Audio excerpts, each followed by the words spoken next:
Selamat malam. Sebelumnya saya minta maaf kepada pihak-pihak yang terkait terhadap masalah ini. Kenapa sampai saat ini saya baru bisa buka suara? Karena nama saya sudah disebut. Sebagai laki-laki, saya sudah bertanggung jawab.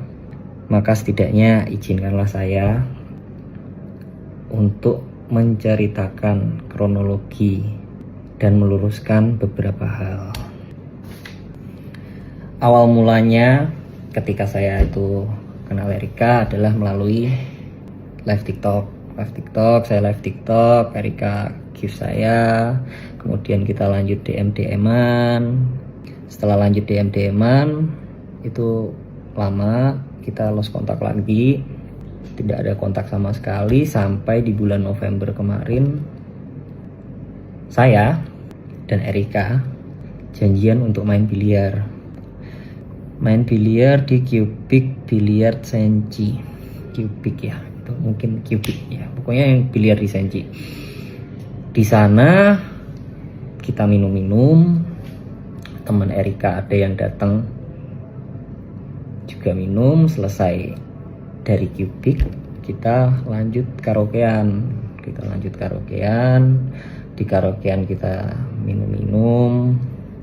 Pada saat itu sebenarnya saya sudah merasa mabuk karena saya sudah tidak pernah minum alkohol lagi, dan sebenarnya saya tuh nggak doyan sama alkohol. Saya udah berhenti minum.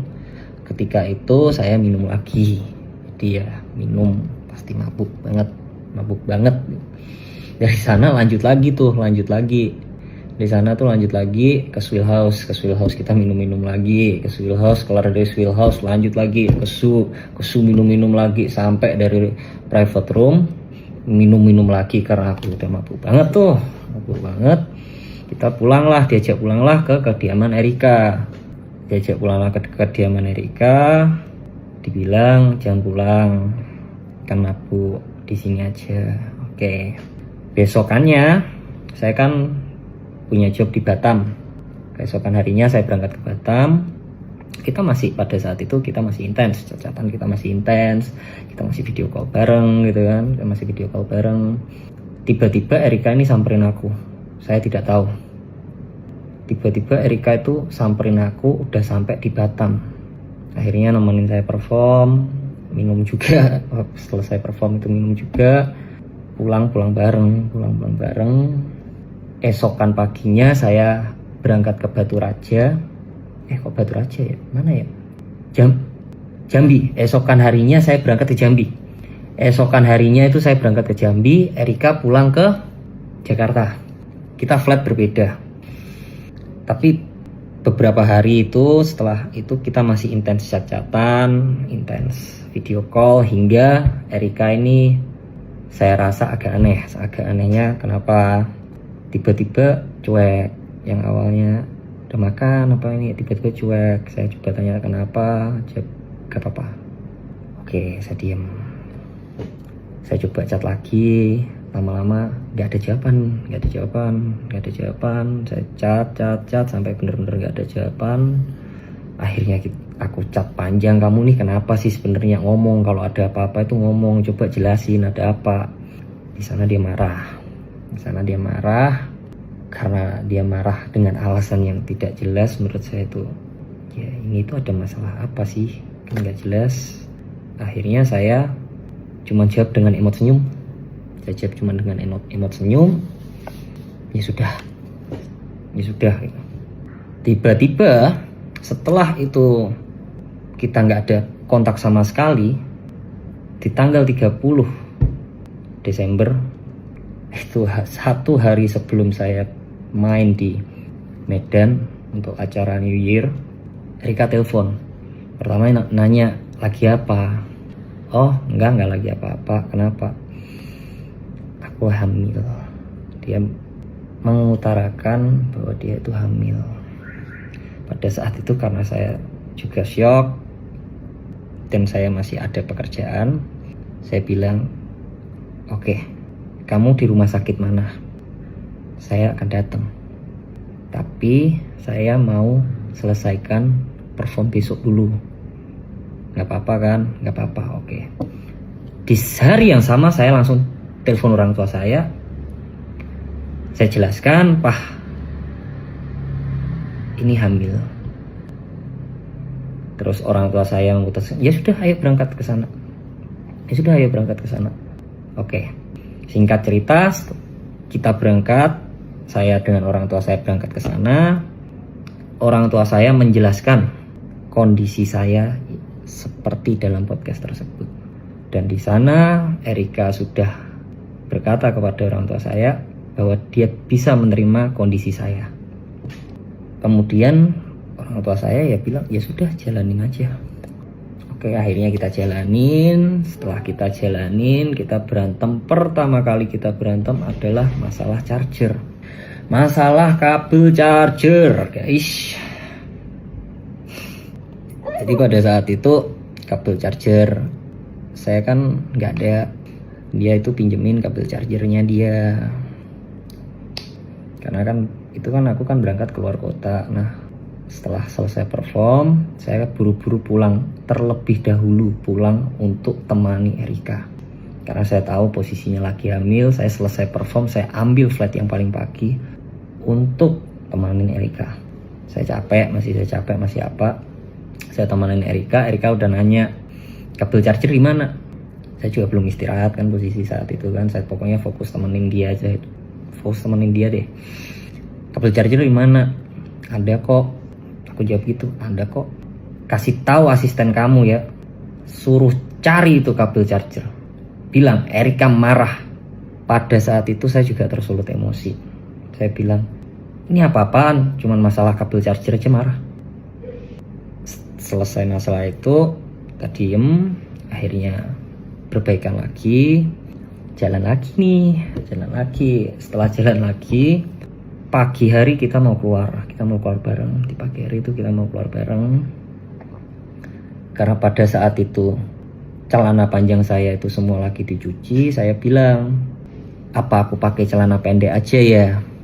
Yang agak saya shock pada saat itu, dia berkata kepada saya, kamu tahu nggak jalan sama siapa? Kok bisa-bisanya pakai celana pendek? Jujur, pada saat itu saya sangat terpukul gitu kan. Tapi saya berusaha positive thinking. Oh mungkin karena ini hormon ibu hamil. Saya diam, saya keluar dari kamar, saya ngerokok, saya mencoba tenangin diri. Kemudian saya berusaha untuk masuk lagi ke kamar tersebut. Ternyata kamar tersebut itu dikunci. Padahal ingin saya itu untuk menyelesaikan gitu loh. Saya sudah nggak emosi, anggap ya udah deh gitu lah. Saya ketuk gak ada jawaban, saya chat gak ada jawaban. Oh ya sudah, tidak lama orang cincinnya telepon. Bilang, Kak, ini cincinnya udah selesai, udah bisa diambil. Oh oke. Cincin udah bisa diambil, oke. Saya telepon teman-teman saya pada saat itu untuk antar saya ambil cincin.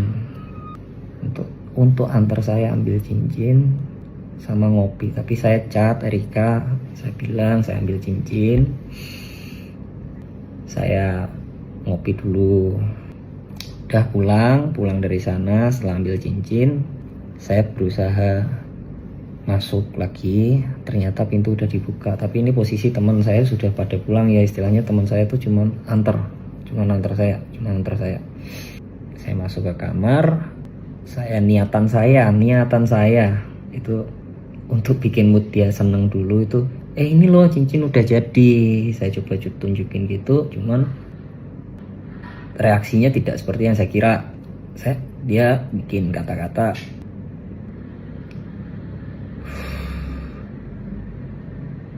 saya sepertinya tidak bisa